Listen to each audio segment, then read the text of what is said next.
طبرانی اوسط میں صحیح سند کے ساتھ روایت ہے، رسول اللہ صلی اللہ علیہ وسلم نے فرمایا، کسی مسلمان کے لیے جائز نہیں کہ وہ کسی مسلمان کو خوف زدہ کرے۔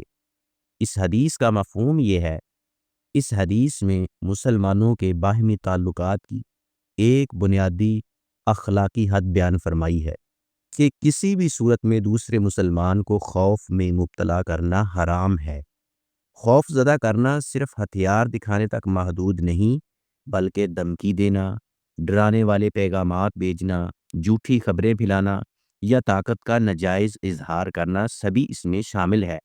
کسی کو مذاق میں اچانک چیخنا یا ایسی حرکت کرنا جس سے انسان کا دل دہل جائے، یہ بھی اس ممانعت میں شامل ہے۔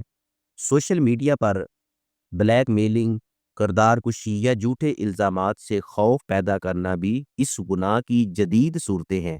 مسلمان کا کردار امن و سکون دینے والا ہونا چاہیے، نہ کہ خوف پھیلانے والا۔